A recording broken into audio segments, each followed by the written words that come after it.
কঠিন সিদ্ধান্ত ছিল দুটো।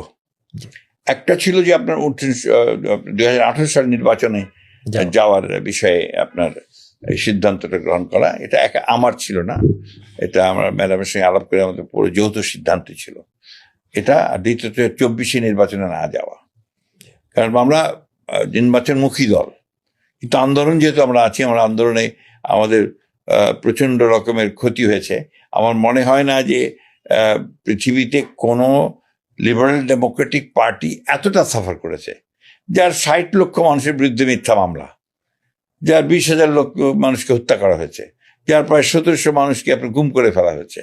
তো সেই একটা পলিটিক্যালি লিবারেল ডেমোক্রেটিক পার্টি, তার পক্ষে এটাকে সাস্টেইন করা, ধারণ, এটা বিপ্লবী দল নয়, আর্মস নাই, নিরস্ত্র সবাই, কে প্যাসিস্ট হাসিনার সমস্ত আর্মসের পুলিশ, আপনার র্যাব, তার কোনো ক্ষেত্রে তাদের গুন্ডা বাহিনী, সবকে ফেস করে সামনে দাঁড়িয়ে থাকা, অবিচলভাবে দাঁড়িয়ে থাকা, এটা আপনার নিঃসন্দেহে আমার দুঃখ হয় যখন এটাকে কেউ খাটো করে দেখার চেষ্টা করে। আমাদের তো আমরা শুরু করেছি অনেক আগে, আপনার এই যে জুলাই আন্দোলনের অনেক আগে আমাদের 22 জন মারা গেছে।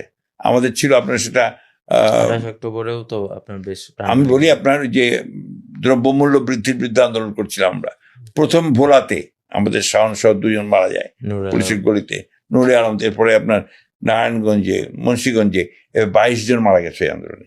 তো এই আন্দোলন করছি, আমাদের তো মারা যাচ্ছি, এটাকে যদি কেউ খাটো করে দেখার চেষ্টা করে, আমি কিন্তু কোনো কৃতিত্বের কথা বলছি না, I don't believe in that. আন্দোলন কিন্তু মানুষ তার নিজের প্রয়োজনে করতে আসে, সেই আন্দোলন তখনই সফল হয় যখন আপনার একটা স্ফুলিঙ্গ দাবানলে ছড়িয়ে পড়ে। এটা আমাদের অভিজ্ঞতা থেকে আমরা বলছি। তাই আজকে যদি কেউ দাবি করে যে ওই 1 মাসের আন্দোলনেই সব কিছু হয়ে গেছে, তাহলে এটা সঠিক নয়।